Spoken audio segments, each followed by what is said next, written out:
Hello everyone, आप सब कैसे हैं। मैं उम्मीद करता हूं कि बहुत अच्छे होंगे और अपनी पढ़ाई को बहुत अच्छे से कर रहे होंगे। मैं आकाश कुमार पढ़ाना आईसीटी वर्चुअल क्लासरूम में आपका बहुत बहुत स्वागत करता हूं मेरे प्यारे बच्चों। जैसे आपको पता है मेरे प्यारे बच्चों, बेसिकली हमारी आपका 9th क्लास है। 9th क्लास में हम लोग देख रहे हैं पॉलिटिकल साइंस, और पॉलिटिकल साइंस में चल रहा है हमारा चैप्टर नंबर 3, और जिसमें हम देख रहे हैं चुनावी राजनीति। क्लियर है? ठीक, चलिए। तो हमने चुनावी राजनीति को पढ़ने का प्रयास किया कि आखिर चुनाव क्यों जरूरी है, कैसे होते हैं चुनाव, चुनाव का काम क्या है, कैसे कराए जाने चाहिए, इन सब विषय और मुद्दों पर आपका बात की गई। और हमने कल बड़े अच्छे से देखा कि चुनाव को लोकतांत्रिक मानने के क्या बेसिस हैं, क्या अधिकार हैं, इन सब को आपका देखा गया और इन सब पर हमने बात भी की। क्लियर है? और ये क्या स्वरूप है इनका और किस प्रकार से हम इनको देख सकते हैं, किस प्रकार से हम इनको माप सकते हैं। क्लियर है? ये हमने देखा।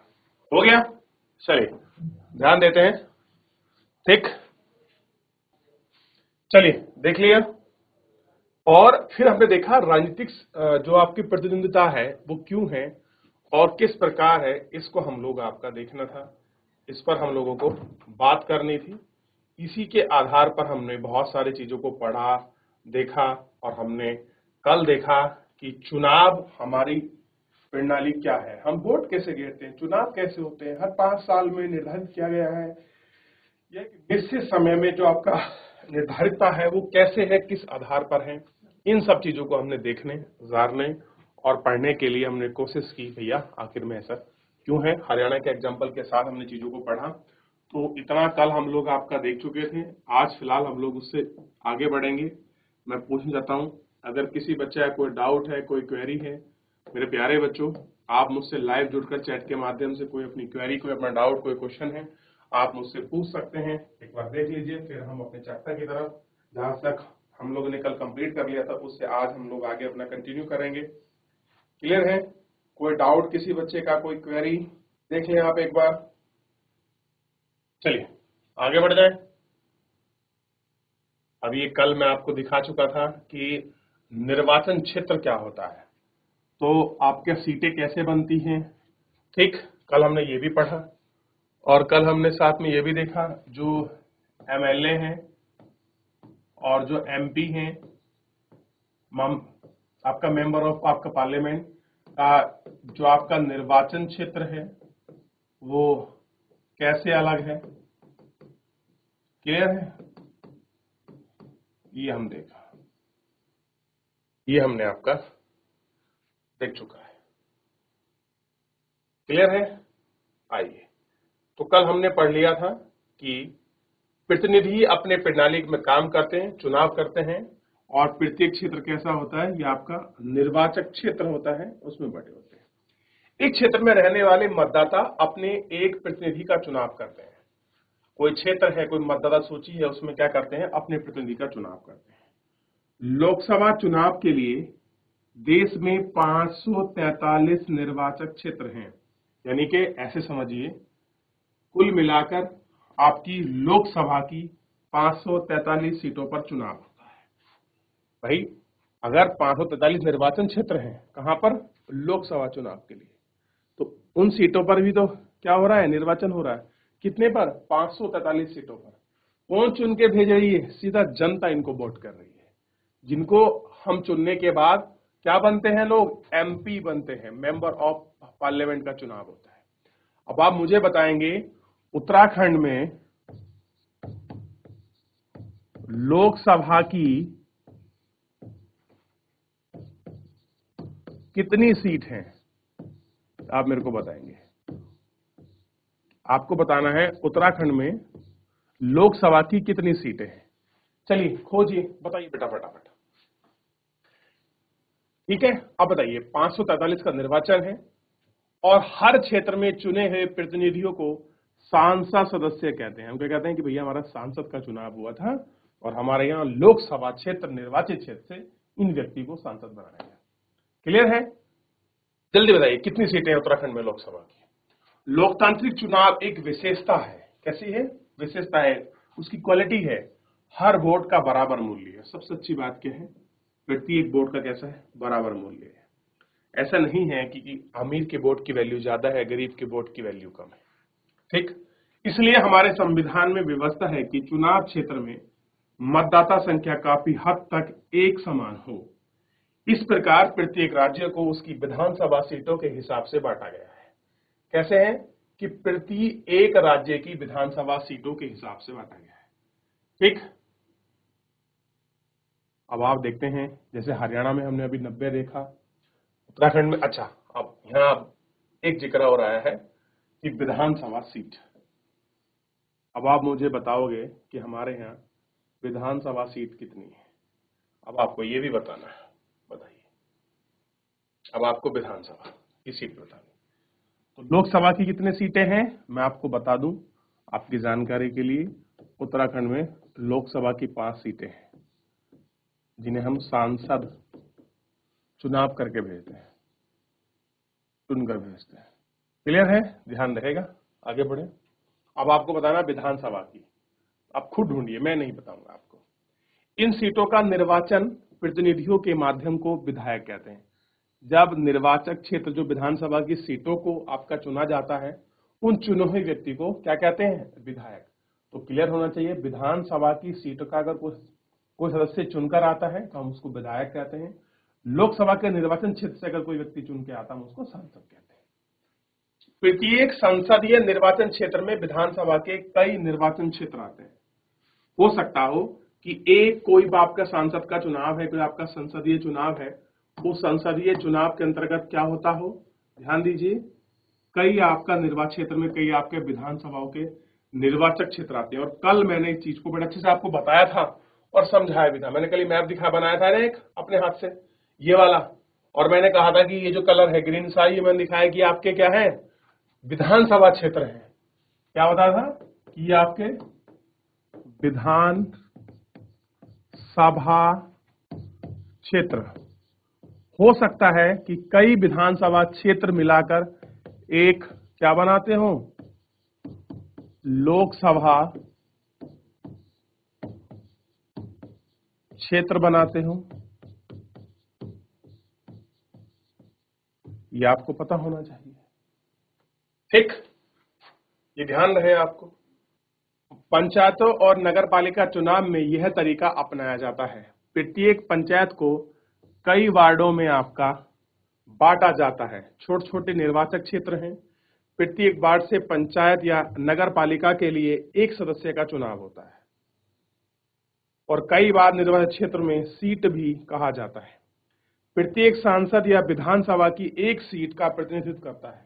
इसलिए जब हम लोकदल ने हरियाणा की 60 सीटें जीत ली तो इसका मतलब था कि विधानसभा की 60 निर्वाचक क्षेत्र में लोकदल के लोगों को जीतकर राज्य विधान परिषद पहुंचे हैं। कितने पहुंचे हैं, विधान परिषद। कौन, लोकदल की सीट जीतकर। कितने लोग, 60 लोग। तो इसका मतलब तो यही हुआ ना जो हम पढ़ रहे हैं कि 60 लोग भैया उनके जीतकर वहां पहुंचे। क्लियर है। अगर आपको ये क्रम याद है, इस तरीके से आप क्रमांक चलाते हैं, इस तरीके से आप क्रमांक को देखते हैं, फिर तो बड़ी आसान और सरलता की चीज है। क्लियर है। अब बात करते हैं कि इनमें भी क्या होता है, कुछ सीटें आपका आरक्षित की जाती हैं। क्या करते हैं, आरक्षित निर्वाचन क्षेत्र। कोई देश में अभी हमने पढ़ा कि 543 आपका निर्वाचक क्षेत्र है, यही पढ़ रहे थे ना, 543, ये देख लो, ये पढ़े थे ना, 543 निर्वाचक क्षेत्र है। इन 543 में हम लोग क्या करते हैं, कुछ सीटों को आपका रिजर्व करते हैं। रिजर्व करते हैं मतलब कि किसी जगह पर केवल एससी ही लड़ सकते हैं, किसी जगह पर एसटी ही लड़ सकते हैं। हम क्या करते हैं, अनुसूचित जाति और अनुसूचित जनजाति का प्रतिनिधित्व हो, इसलिए हम कुछ सीटों को कुछ समय के लिए आपका रिजर्व कर देते हैं। जैसे हमारा संविधान प्रत्येक नागरिक को अपना प्रतिनिधि चुनने और जनप्रतिनिधि के तौर पर चुने जाने का अधिकार देता है, लेकिन संविधान निर्माताओं को चिंता थी कि संभवतः खुले चुनावी मुकाबले पर कमजोर समूह के लोग, ध्यान दीजिए, कमजोर समूह के लोग लोकसभा और विधानसभा में नहीं पहुंच पाएंगे। संभव है कि चुनाव लड़ने और जीतने के लायक जरूरी संसाधन, शिक्षा और संपर्क, पास हो या नहीं हो, संसाधन प्रभावशाली अगर हैं। देखिए, अगर संसाधन प्रभावशाली है तो उनको चुनाव से रोका जा सकता है। अगर ऐसा होता है तो संसद और विधानसभा हमारी आबादी के एक बड़े हिस्से की आवाज नहीं पहुंच पाएगी। अगर हमने चीजों को रिजर्व नहीं किया, हो सकता था कि वहां पर जो है जनजाति लोगों का प्रतिनिधित्व ज्यादा हो, लेकिन वो लोग चुनाव ही ना जीत पाए, उनको इतना पता ही ना हो। ठीक, हमारे लोकतांत्रिक प्रतिनिधि चरित्र को आपको कमजोर होगा, यह व्यवस्था कम लोकतांत्रिक होगी। ये ऐसा ना हो जाए कि इन सारी व्यवस्था में जो हमारे लोकतांत्रिक है वो कम पड़ जाए, क्योंकि अगर गरीब तबका, कमजोर तबका उसमें नहीं आएगा तो फिर उसका प्रतिनिधित्व करने में कैसी होगी, समस्या होगी। यही सब चीजों को देखा गया है। ठीक, इन सब चीजों को ध्यान रखा गया। इसलिए हमारे संविधान निर्माताओं ने कमजोर वर्ग के लिए आरक्षित निर्वाचन क्षेत्र की विशेष सोची है कि भैया एक विशेष होना चाहिए। इस कारण चुनाव क्षेत्र में अनुसूचित जाति के लोगों के लिए आरक्षित, तो कुछ अनुसूचित जाति के लोग के लिए अनुसूचित जाति आरक्षित सीट, केवल अनुसूचित जाति का ही व्यक्ति चुनाव लड़ सकता है। जहां पर अगर एससी के लिए सीट रिजर्व की है कि अनुसूचित जाति के लोग ही लड़ेंगे, के लिए अगर कोई सीट रिजर्व है तो वहां से एससी का ही व्यक्ति चुनाव लड़ेगा जो उसके वर्ग या उसकी कैटेगरी में आता है। इस तरह से अनुसूचित जाति केवल के ही व्यक्ति अनुसूचित जाति क्षेत्र के चुनाव लड़ सकते हैं। अभी भी लोकसभा में 84, ध्यान दीजिए, 84 सीटें जातियों के लिए थी और 47 सीटें किसकी थी, अनुसूचित जनजाति के लिए आरक्षित थी। 26 जनवरी 2019 को ये सीटें आबादी के हिस्से के अनुपात में थी।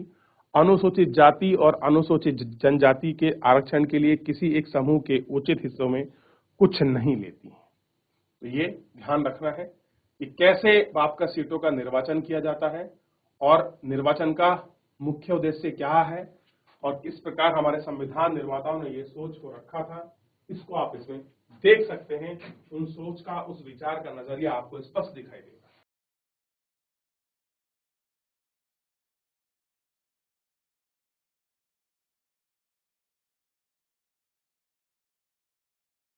ध्यान रहेगा इतना।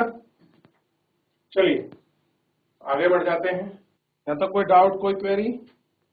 चलिए देखिए, कमजोर समूह के लिए आरक्षण की है व्यवस्था जिले और स्थानीय स्तर पर भी लागू की गई है। कह रहे हैं कि अनेक राज्यों में अब ग्रामीण पंचायतों और शहरी नगर पालिकाओं और नगर निगम के स्थानीय निकाय के अन्य पिछड़े वर्गों के लिए भी कह रहे हैं कि जो अन्य पिछड़ा वर्ग, जिसको हम क्या कहते हैं, ओबीसी, अदर बैकवर्ड कास्ट, के लिए भी आरक्षित लागू हो गया है। हर राज्य पर आरक्षित सीटों का अनुपात अलग अलग है। इस प्रकार ग्रामीण और शहरी स्थानीय निकाय पर 1/3 सीट महिलाओं के लिए आरक्षित है। ध्यान दीजिए, सबसे इंपॉर्टेंट क्वेश्चन यही है कि जो स्थानीय निकाय हैं उन पर 1/3 सीटें महिलाओं के लिए आरक्षित हैं। ये इंपॉर्टेंट कर लीजिए, 1/3 महिलाओं के लिए।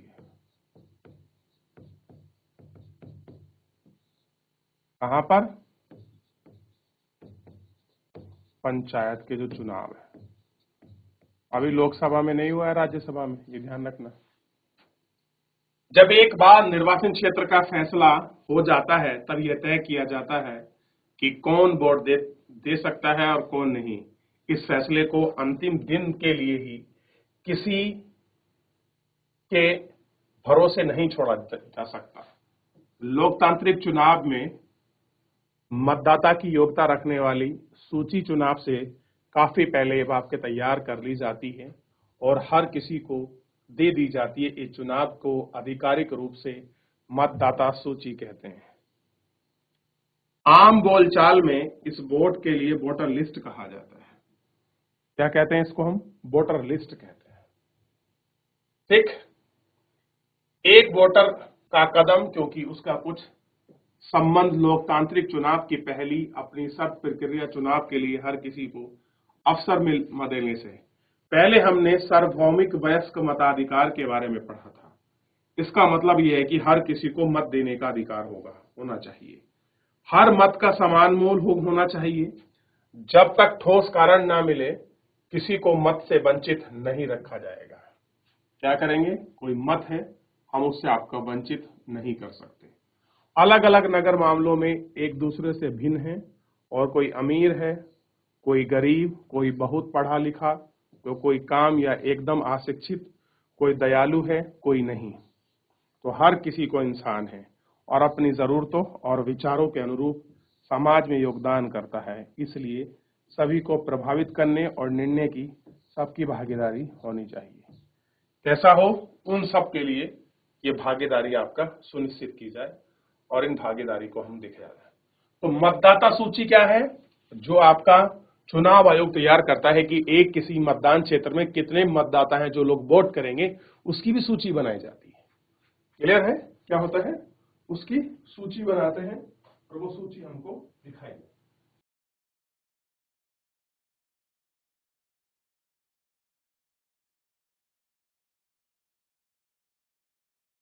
देख लिया इतना? आगे बढ़ जाए। चलिए, हो गया। अब देखिए क्या कह रहे हैं। हमारे देश में 18 वर्ष या उससे ऊपर की उम्र के सभी नागरिकों चुनाव में वोट डाल सकते हैं। नागरिकों की जाति, धर्म, लिंग चाहे जो हो, चाहे जो हो, उसे मत देने का अधिकार है। अपराधी और दिमागी असंतुलन वाले कुछ लोगों को वोट देने के अधिकार से वंचित किया जा सकता है। अगर मान लीजिए आप अपराधी हैं और आपकी दिमाग की संतुलन ठीक नहीं है तो उनको वंचित किया जा सकता है। लेकिन ऐसा सिर्फ बेहतर खास स्थितियों में ही होता है।